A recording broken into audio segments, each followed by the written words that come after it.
বৃহস্পতিবার GB blood ব্যাংকে রক্তের স্বল্পতা শুনে তড়িঘড়ি ৬ আগরতলা মণ্ডলের উদ্যোগে এক রক্তদান শিবিরের আয়োজন করা হয় শুক্রবার। এই রক্তদান শিবিরে উপস্থিত ছিলেন মণ্ডল সভাপতি তপন ভট্টাচার্য, বিজেপি সহ সভানেত্রী পাপিয়া দত্ত সহ অন্যান্য কার্যকর্তারা।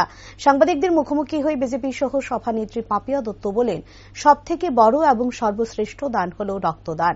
দেখা যায় অনেক সময় রক্তদান করা ব্যক্তি জীবিত না থাকলেও তার সেই রক্ত পরম্পরায় একের পর এক ব্যক্তির শরীরে পরিবাহিত হয়।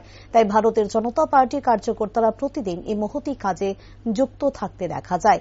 একইভাবে এই মহতী কাজের যুক্ত থাকার লক্ষ্যমাত্রা রেখে এদিনের এই উদ্যোগ।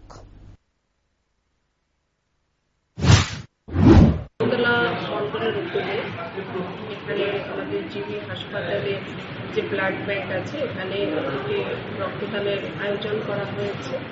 দেখুন, আমরা প্রত্যেকেই জানি যে এটা সবচেয়ে বড় দান, যে কোনো দান থেকে সর্বশ্রেষ্ঠ দান রক্তদান। এবং এটা এরকম একটি দান যে দেখা যায় অনেক সময় যে রক্তদাতা সে হয়তো পৃথিবীতে থাকে না, কিন্তু তার দেওয়া রক্ত কিন্তু বংশ পরম্পরায় হাজার হাজার মানুষের শরীরে প্রবাহিত হয়। একজনের রক্ত দিয়ে শুধুমাত্র যে একজনের জীবন বাঁচানো হয় এরকম নয়, রক্তকে বিভিন্ন উপাদানে ভাগ করে 3 থেকে 4 জনের প্রাণও কিন্তু বাঁচানো হয়।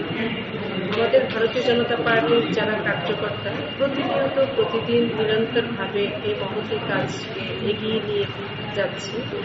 এবং আজকে এই যে রক্তদানের আয়োজন আমাদের রাজ্যের মাননীয় প্রফেসর ডক্টর মানিক সাহা মহোদয় যে আহ্বানে সারা দিয়ে আমরা এখানে আয়োজন করেছি। আমাদের এখানে মণ্ডলের সভাপতি সম্মানীয় তপন ভট্টাচার্য রয়েছে, আমাদের 2জন কর্পোরেটর লতানাথ মহোদয়া, যারা থানা রয়েছে, যুব মোর্চার সভাপতি থেকে শুরু করে প্রত্যেকেই এখানে আছেন, আসবেন।